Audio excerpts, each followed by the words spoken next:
ibyo bintu rasita, ibyo bintu ntabwo byemewe mu gihugu cy'u Rwanda. Tugendera ku mategeko, nta muntu utekera ku gasozi, nta n'umuntu urara ku gasozi.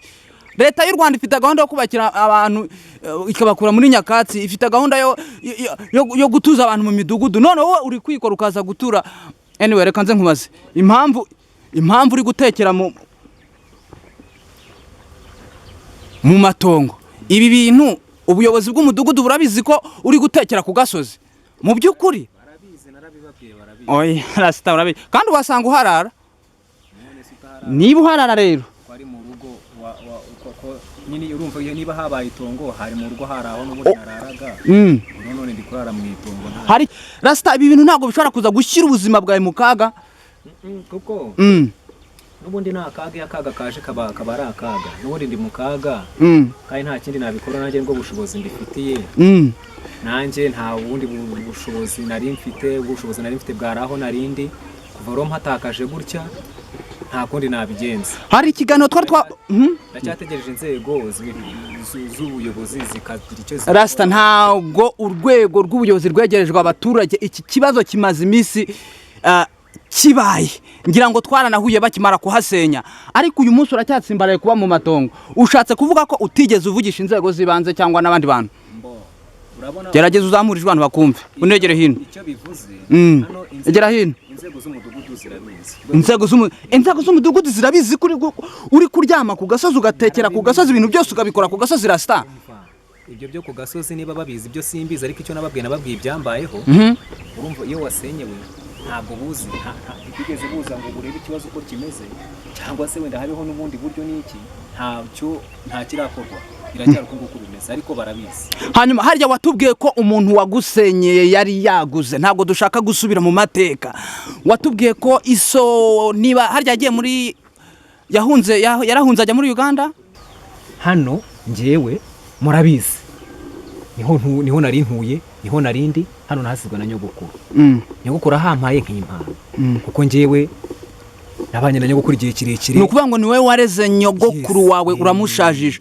Nabana yari afite se bagombaga kumushajisha. Abo ngabo abo ndakubwira ngo data yibereye iyo ngiyo yagiye kera. Urumva akimara kubona umunani wiwe, ubwo hasigara uri data wacu nawe ubwo niwe muntu twari twegeranye gutyo n'iki, ariko ntako ibyo ntacyo byatanze. Buri wese yagiye mu buzima bwe, nanjye nsigarana na nyogokuru. Ni ibintu bizwi niko bimeze. Ariko nyamara bagira bate, urumva bamufasha cyangwa n'ubuzima bwiwe bizwi ko agira gute ashaka no kunyihera no data wacu akajya anabirwanya, ariko biza kurangira bibayeho. Ariko ikibazo cyari kirimo kubera ko data wacu ngo yarafashe umutungo wa mukecuru akagenda akawibaruzaho, icyangombwa kikaba kimwe, tuhagabana gutyo. Icyari cyo ko bwari uburyo bwo kugira ngo data wacu ame icyangombwa cy'ubutaka kugira ngo ngire uburenganzira.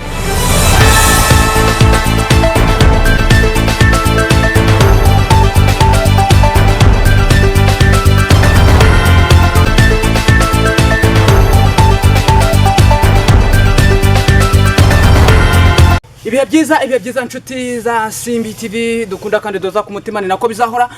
Yewe nitwa Nshimye Imana Simeon. Nk'ibisanzwe rero murabizi ko dukora inkuru zitandukanye, murabizi ko twibanda ku nkuru z'ubukungu, politike, imyidagaduro n'ibindi bijyanye nabyo.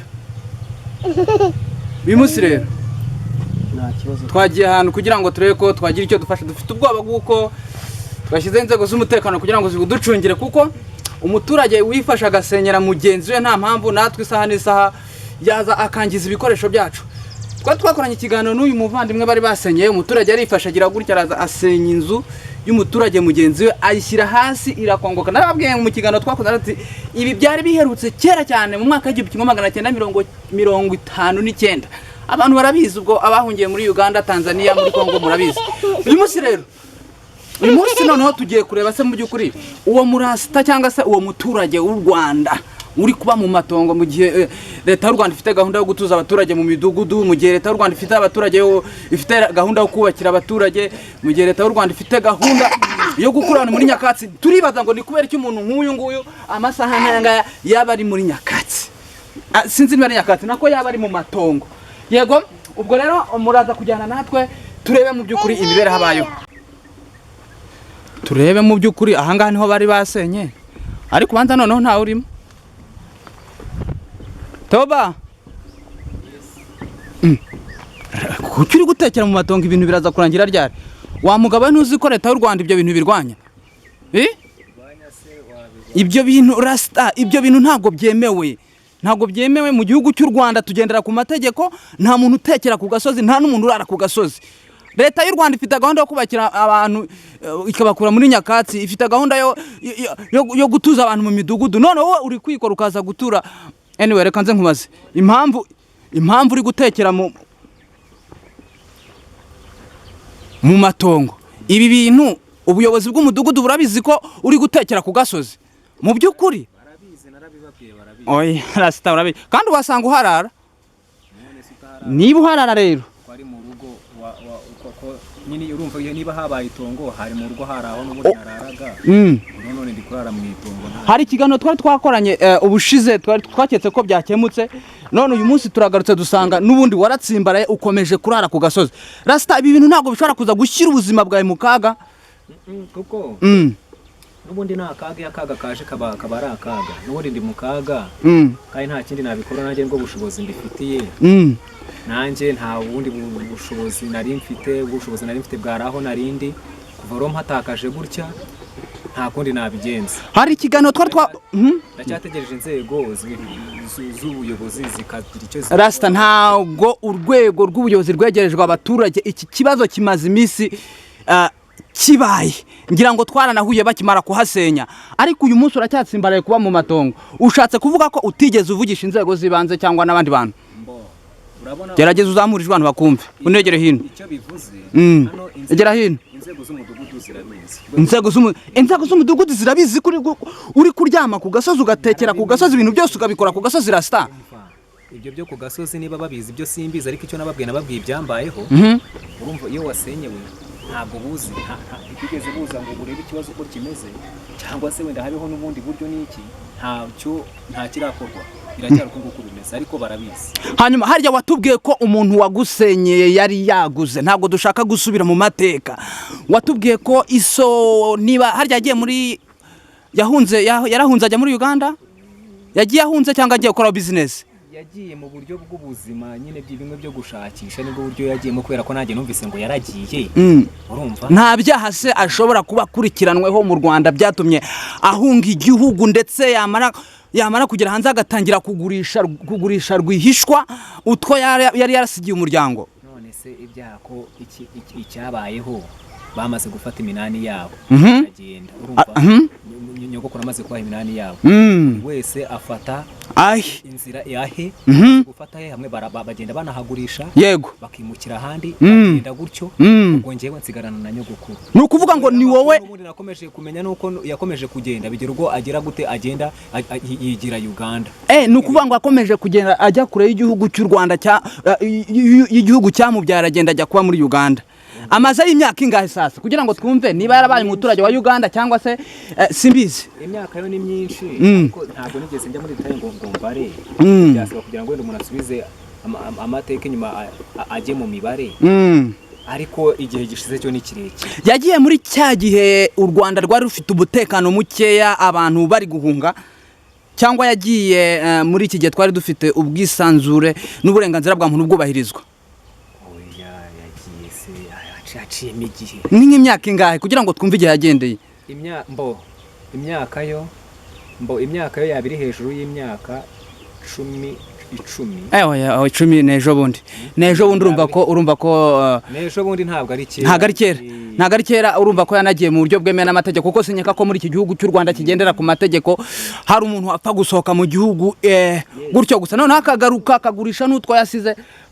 Ese ukeka ko kuba ubu butaka utuyemo cyangwa ubutaka bakwatse, niba barabukwatse simbizi, cyangwa niba ukeka ko uwabugurishije ari nyirabwo cyangwa rwagurishijwe n'undi muntu waciye ruhinga, kubera ko bafatiranye so yaragiye ishyanga, hanyuma bahita baza kubugurisha bitwaje guhera ishyanga kuguma ishyanga kwa papa wawe. Nari mvuze guhera ishyanga, kandi guhera ishyanga no gupfa. Yego. Hano rero ukuntu bimeze, gerageza uzamurijwe. Burya hari ugusobanura ikintu ko kimeze. Ikibazo kirimo data, kirimo data wacu, kirimo n'uwo waguze, muri rusange kirimo ime data ngo yahaye ngo procreation yo kugira ngo ahagurisha. afite impapuro se zasinyweho Izo mpapuro zasinyweho umva abivuga gutyo. arazifite se arazigaragaza. Procreation yagaragaye ntago ari procreation yize muri ambassade. nta rupapuro ruriho kashi ya ambassade twigeze tubona. ariko ashobora kuba noteri yarasinye. Iyo mboni niba noteri yarasinye sinzi, niba noteri na ntuzana na ambassade hari aho bihuriye sinzi. ubusanzwe y'ubutaka bw'u Rwanda bugurishijwe cyangwa umuturarwanda yagurishije ubutaka, noteri arasinya bikajya muri systeme. Ubwo rero nukuvuga ngo uri hanze y'igihugu ubwo habaho icyo bita izo procreation nyine binyura muri ambassade bikamenyeshwa n'iki. Urumva ko ni ibintu birebire. Ibyo ngibyo ngewe ntabyo nzi. Urumva ikiriho hano ngewe murabizi niho nari ntuye, niho narindi hano nasizwe na nyogokuru. Nyogokuru ahampaye nk'impano kuko ngewe nabanye na nyogokuru igihe kirekire. ni ukuvuga ngo niwe wareze nyogokuru wawe uramushajije. ntabana yari afite se bagombaga kumushajisha. abo ndakubwira ngo data yibereye iyo ngiyo yagiye kera. urumva akimara kubona umunani wiwe ubwo hasigara uri data wacu nawe ubwo niwe muntu twari twegeranye gutyo n'iki. ariko ntabwo ibyo ntacyo byatanze, buri wese yagiye mu buzima bwe, nanjye nsigara na nyogokuru. ni ibintu bizwi niko bimeze. ariko nyamara bagira bate urumva bamufasha kurwanya n'ubuzima bwiwe bizwi ko agira gute ashaka no kunyihera no data wacu akajya anabirwanya. ariko biza kurangira bibayeho. ariko ikibazo cyari kirimo kubera ko data wacu ngo yari yarafashe umutungo wa mukecuru akagenda akawibaruzaho, icyangombwa kikaba kimwe tuhagabana gutyo. icyari cyo bwari uburyo bwo kugira ngo data wacu ame icyangombwa cy'ubutaka kugira ngo ngire uburenganzira ku butaka bwanjye. nta byabayeho. icyabayeho we ngo yafashe icyangombwa aragenda wagishyikiriza data uri iyo Uganda arangije. ni ukuvuga ngo yamusanze Uganda mu kirere cyangwa yamusanze simbizi uburyo byagenzemo nje nuko nabyumvise. kimuhereye simpazi. urumva bitwaza yuko ngo ubutaka atari ubwanjye n'iki, noneho baragenda barabugurisha bahita bakorera mutation ngo uhaguze abari buza nkura mu niwe mpanganye nawe niwe muntu wansenye.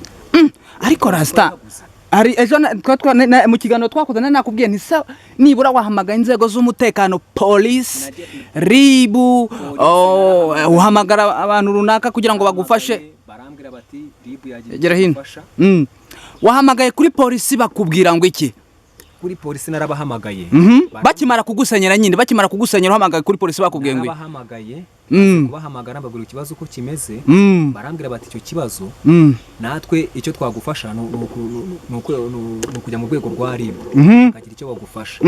RIB mpamagara nimero zabo ngerageza kubabwira ikibazo uko kimeze. yego barongera barambwira bati hamagara nimero za polisi. buretse gato ni ukuvuga ngo wahamagaye kuri polisi kohereza kuri RIB, uhamagaye kuri RIB irongera kohereza kuri polisi.